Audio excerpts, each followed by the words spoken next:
Coventry City better watch out because Hellball is on fire, and is it going to get the Boro into the Premier League? Welcome back to our Boro Walk. We've got Craig, Jonathan and Sarah back with us. Hope you are well. Apologies if you were looking for us last week. The letter M we're up to stands for man flu, which is what I had last week, so apologies if you were looking for us. We are back though and ready to review a very, very impressive result against Preston North End. Himself, yeah, he likes the phrasing, but who is benefiting most from Hellball? Tommy Conway, we're going to discuss. We've got to talk about Leo as well, talk about some new players, and in particular, which one of those 4 goals was our favourite? That's where we'll start this week then. Craig, how are you? Yeah, excited? Yeah? It was, wasn't it? You're looking forward to, some new grounds next year, Bournemouth, Fulham away, all of that? Easy, Tiger. There's still a long way to go, but I'm crossing off the tally chart, so we're getting closer, but there's still a long way to go. All right. Which one of the 4 goals was your favourite then, Craig? Do you know what? I would probably say the Tommy goal. His first one. Aylin's got like that whip, that bend that he can do. He does on crosses all the time. But to play it from like the central kind of area where he was at centre back and play it round the full back for him to run onto, and then obviously he finished between the keeper's legs, and it's Tommy in it, so we want him to score loads of goals. So yeah, I think that was my favourite for the day. Yeah. So what about you? Yeah, same. So I think because Tommy scored, I think just the fact he backed up his goal in midweek with another one, and then obviously he scored a second. So yeah, I knew he'd score 2 yesterday. Just for the record, I said he'd score 2. So. Right. Yeah. Were Preston that bad, Sarah, or were Boro that good? It's difficult to know fully, but they just played into our hands. They had a game plan, and I actually think they set up quite similar to Stoke did in the first half against us. But it was suicidal, some of the defending. It was so ridiculous. But I don't know if that was the pressure we put them under. So it's probably a mixture of both, I would say. Yeah, okay. Let's talk about Conway a little bit more then, shall we? Chris says, would have been a tricky game. 8 goals, Jonathan, now in the last 2 at the Riverside. Nice, really pleased with Conway. Would be typical football for him now to go on a scoring run. Yeah, Tug Wilson, great name, Tug. Throwing your Liberty socks off every match. Possibly your best Boro performance today, mate. Well deserved and a great interview afterwards. Yeah. Is that Conway's best Boro performance for you, Jonathan? Yeah, I think they're not best, but he's up there with one of the best. He played well in the second half as well, midweek against Stoke. So he's always in and about it and around it. It's just because the headline is goal scoring. It kind of takes the shine off it. But he's always putting a maximum effort in and giving 100%. So that's never changed. It's just now he's adding goals to it, which is, of course, when you're a number 9, what everyone is looking for, and that's the headliner. So yeah, and I like what he's done, and I like his resilience and his mindset. I reckon he's grown up a little bit in these last month or so when he's had a tough time, and I like it a lot. I have to say, I didn't see him throw himself around as much as perhaps he has done in the past either. So he seems more robust, more resilient, shall I say, and all the better for this experience. Yeah. Let's talk about Hellberg then himself and Hellball, as the title of our video suggests. Open question to you all. Define it for me. Define this because I've watched the Stoke game and I thought you were fantastic in the second half, but really poor in the first. I watched you against Derby where I thought you were poor, and then I've watched you obliterate Southampton. Describe it, please. Define it. It's momentum. It's forward. You know what? I'd define it by Hackney, and what I mean by that is Hackney now just literally gets the ball and goes in a straight line, straight to goal, and just runs through whatever's in front of him. So it seems the directness of his play and his wanting just to say, right, get the ball back as fast as you can, and then off we go, forward. So I'm not saying that's 100% of the time, but that would be my take of it. And sorry, can I say one more thing before I yabber on? And also the fringe players as well. He's getting a tune out of Bergzorg. He's got, Gilbert had not his best game on against Stoke, but even Gilbert's played a role, Fry, Bangura, Silvera, you got to say that he's got a tune out of them lads. And then those players are going to become increasingly important as injuries play their role. So getting a game out of fringe players and directness would be my sum up of it. Yeah. Okay. One thing I'm recognizing a little bit more now is that he's learning like on the job. Like, so the first 4 games were tremendous, right? We win 4 and everything's great, and then we lose 4. And I think those 4 were more important than the first 4 for him, because I feel like everything that we got wrong in those games, he's putting right in the game since. So it's like, how do we work out when the opposition sets up against us? He's using different setups to combat that, and I find that fascinating to watch, because I never know what he's going to do, and I think the opposition doesn't really know what he's going to do either. And they can even what's the manager's name? Heckenbottom said yesterday they didn't set up how we expected them to. So we don't know what he's going to do. The opposition don't know what he's going to do. And he's changing it in game as well. So we're not even, I still don't know whether we played a 3 or a 4 at the back yesterday. I'm still confused about what we did. So, that's going to affect the opposition. So I think he's learning all the time how to play in the Championship. He's watching it. He's watching the games back.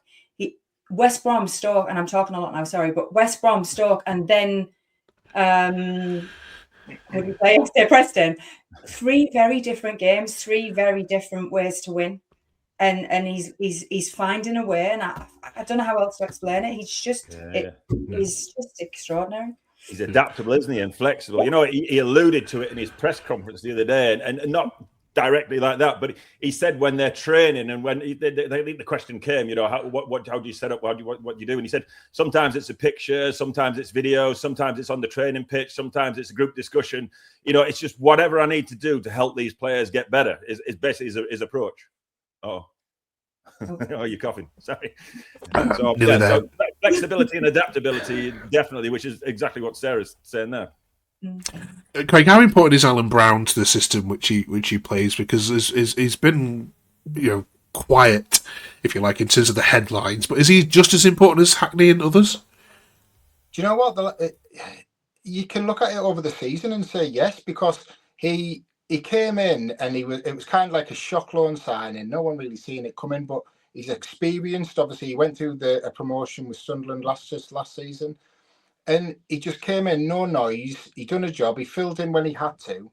But then the last month, he's just turned in, we've been messing on Twitter and stuff, and he's like Cafu Brown. He's just immense. And he's slotting into that right back position. But like Sarah said, yesterday, he wasn't right back. He played right back, right wing back, right wing. He was attacking midfielder on the right side. He was centre midfield.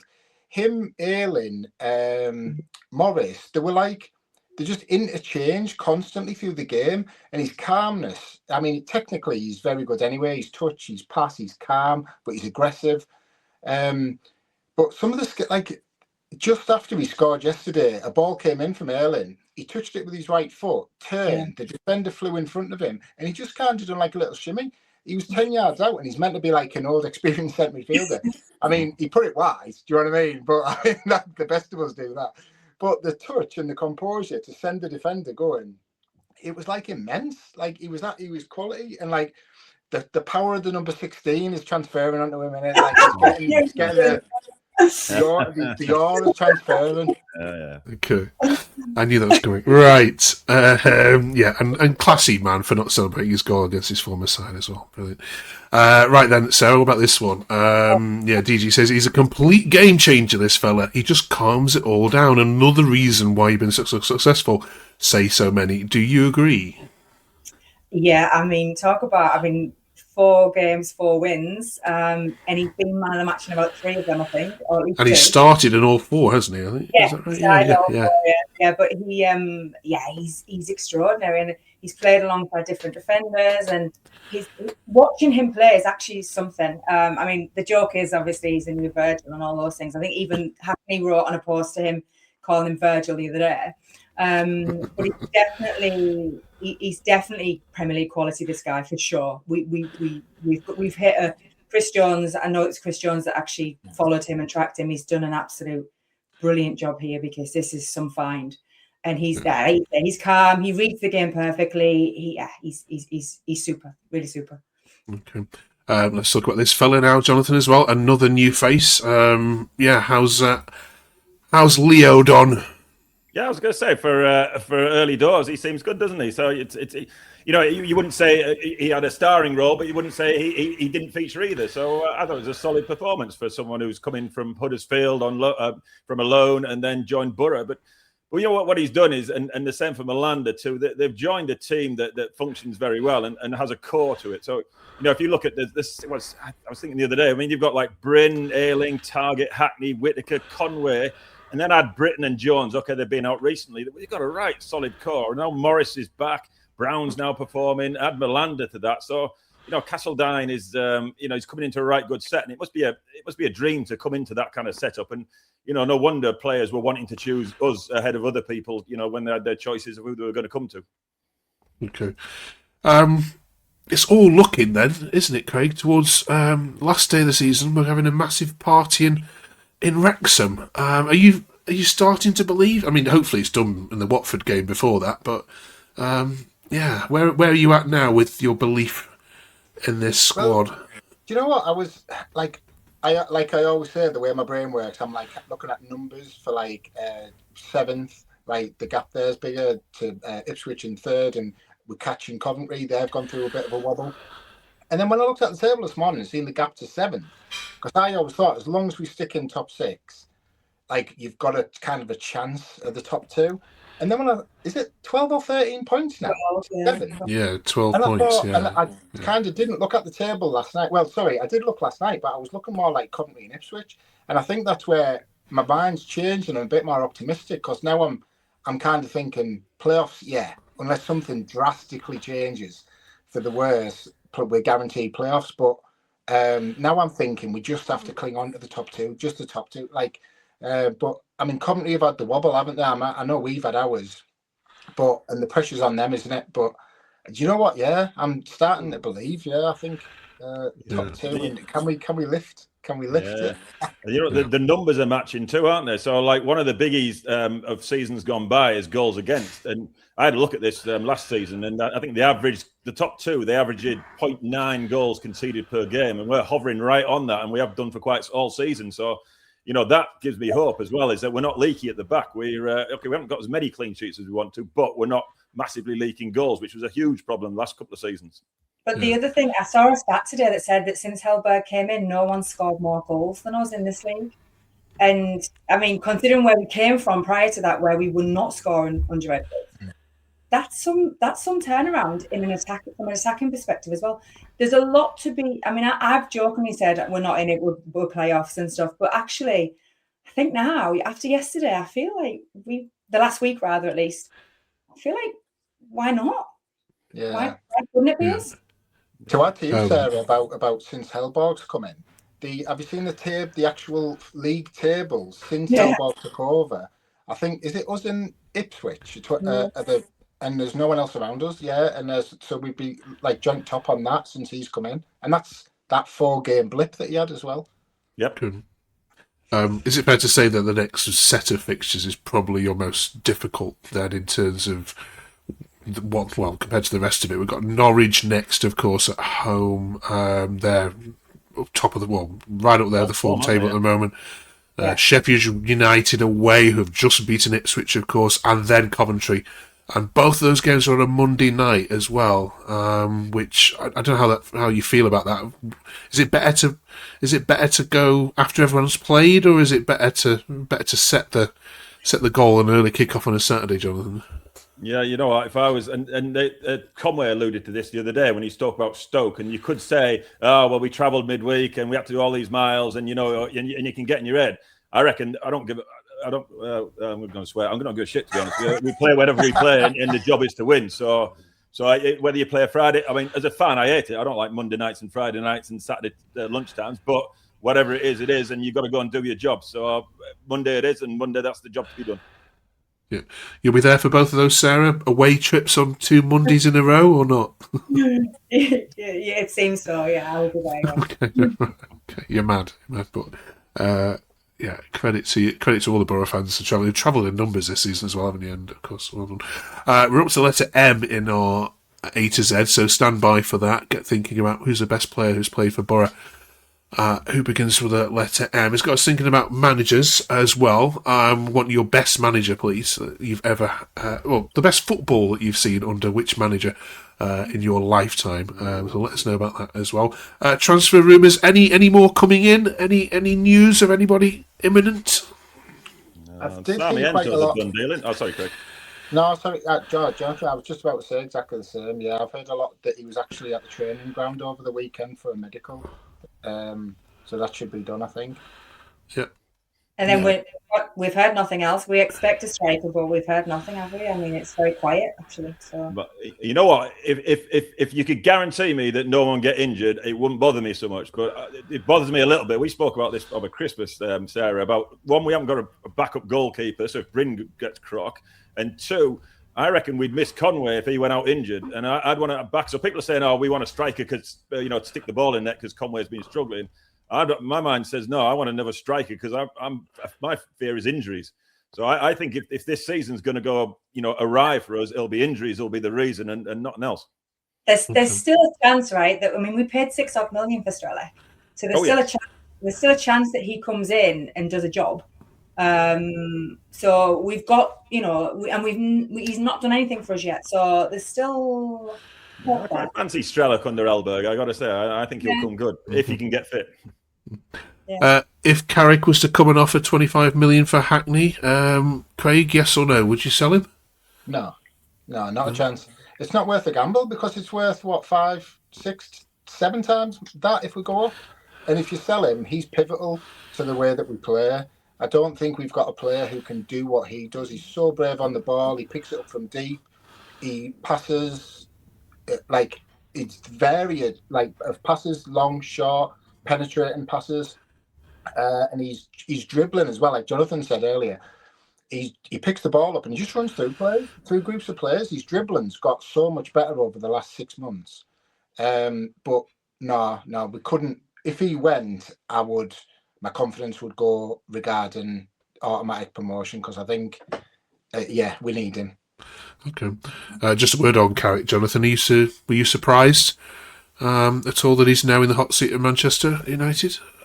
No, United are a shit show, so you never know what you're going to get with that place, do you? So it's no real surprise given what they've been doing in the last 15 years. So, and actually, I left it there. They were 3-2 up against Arsenal and they beat City the other day. So, good luck to him, to be honest with you. So he's finished at Boro now, but good luck with whatever he does. Isn't it weird seeing Woodgate in a Man U cap? I just seen a clip of him on the bench behind Carrick, and I thought that just looks a bit weird. Brilliant. Right then, let's get your best managers in your lifetime, please. In terms of the football played, maybe not the most successful, but who did you enjoy watching the most, Sarah? Oh, it's easy for me. Brian Robson has to be. Yeah. That time with Janino, Ravanelli, Emerson, some of the stuff we played was extraordinary. I mean, we were awful at the back, but we were brilliant going forward. So yeah, it has to be Robson for me. It's a quick answer. Okay, Jonathan. Bruty Rioch, 86 lot, 87, 88, Mowbray, Pallister, Cooper, Parkinson, Pears, Slaven, you name it. Great time. And Bruce Rioch, I'm not even sure he was getting paid, to be honest with you, but he rallied the troops, got the local lads going, and took us up and up. So, Okay. By far Craig? my favourite time being a Boro fan. 2017, Gary Monk signed Johnny Houghton, didn't he? There we go. Is that going to be your M as well? Yeah. And Strack in the second, yeah? Followed by Woodgate third. And Pulis is up there. Okay. But I think Robbo, yeah. I mean, I know McLaren brought us the cup and cup final and stuff, but that, like Sarah said, the players that came under Robbo just because of his name and the way we played with Janino, Ravenel, it was unreal. Okay. Next week, Craig stole the thunder a little bit here, but we are going to discuss the worst ever manager that you've had to endure for Boro. Now, in the comments, please help us out with this. We'll read some of these out next week. But in terms of the position, when you've been going to the game, who's the manager that's questioned your loyalty to this club, making you decide not to go to games because it's that bad watching it? Let us know in the comments. We'll read some of these out next week. Finally, this week, then, letter M. I can see, Craig, you're sporting a few there. Do you want to walk us through what you've got? Yeah, I've got a few Paddy McNair shirts because my my son was like a massive. He fell in love. Like my son wasn't really football thing, but he met Paddy McNair and he kind of swayed him. And my son Oscar loves it now. Sam Morsey, Obi McKell, Thomas Mercy, like reserve keeper. But yeah, so I do. When Paddy sent my son a little clip, like a video on his birthday, and I do a good impression. Hello, Oscar. It's Paddy McNair here, just wishing you a happy birthday. So yeah, that's my M's that's in the collection. I really hope he's not watching this. Right, Sarah. Oh God, so many to mention. I have to mention Robbie Mustoe because it's my mum's all-time favourite player, and she'd never forgive me if I didn't mention Robbie Mustoe. And just in general, he was just a great buy for us and had a great time and definitely still very much supports the Boro. And then of course Macaroni scoring that goal in the cup semi-final or the both games I think as well, didn't he? But I have to go with and I must mention Willie Madron as well. Just not just for his football thing, but it was a great player for Middlesbrough, great manager, but also for what he did for motor neuron disease, which is a cause very close to my heart. So I have to mention Willie Madron, but my all-time Boro has got to be Tony Mowbray. Just when I came into to support in Middlesbrough, he was the captain, and I remember going to the last game he played for us before he went on to Celtic, and just 10 years of him was phenomenal as a player. He managed us, which at a bad time, but he did a good job with what he could. It was a really bad time for us. We didn't exactly support him well. And then of course he's just a great all-round football man for everybody. There's nobody who doesn't like Tony Mowbray. He's probably the most liked football person in the country. So for me, representing Middlesbrough from Middlesbrough, it has to be Tony Mowbray. Okay. Good justification. Jonathan, can you beat that? Yeah. A couple of honourable mentions, I think McLaren's got to get a mention. Obviously, won our only trophy. Maddo as well has got to get a mention. Still, obviously, a massive Boro fan. BBC Tees travels to all the games, so they're almost like the voice of Boro in some respects. So Mendieta and Merson too. Tony McMahon. I mean, there's a ton of them, but so Sarah goes Mowbray. I'm going Mannion. And so Mannion's back in the 30s, mid-30s, he played for Boro. And we've said this a few times. If we hadn't been for World War II, I reckon we would have won the league with Mannion in the team. So he's a lad from South Bank, Boro born and bred. He actually went to fight in bloody World War II and he fought over in Italy and France as well. Stayed with the Boro. Hey? How do I compete with someone fighting in World War II? Well, exactly. Yeah, I'm bigging it up here. It's a competition. I mean, Mowbray's a class act, isn't he? So I've got to give it some to get Mannion on board. But you know what? The other thing is this is how class Mannion was. He was in an England squad, right, where his competition was Finney, Matthews, Mortensen, Lawton, Jackie Milburn, yeah, and he was playing. He got picked for England. Yeah, that's how good he was. He was called the Golden Boy, and there's also a statue of him outside the Boro ground. So. Look, Sarah's all in on Mowbray. I'm all in on Mannion, but I wouldn't be too happy. I wouldn't be disappointed if it was Mowbray.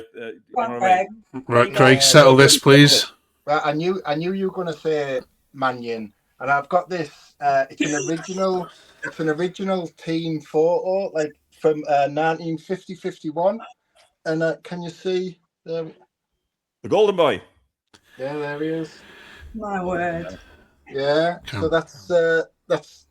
Yeah, so that's the original thing. Yeah, so if we go over the thing, he's a legend and he's got a statue. So we'll have to go with him. Right. The viewers might think different. I don't know. The viewers might think Mowbray. There's a hell of a lot of support for Mowbray. Don't forget about Monk. 6 million for Johnny Alford. Moving on. Absolutely robbed the living. Next week, then, we're discussing the worst managers and the letter N. We're getting to the more difficult letters now. We've got N and O and Q coming up, so this will wipe the smile off their faces. Right, catch you then next week after the Norwich game, of course, and hopefully N for Norwich means that they left empty-handed. Catch you then. Thanks for your support, and drop us a sub if you haven't yet already done so. 20 minutes of Boro chat coming to you weekly. Great to have your company this week. Up the Boro.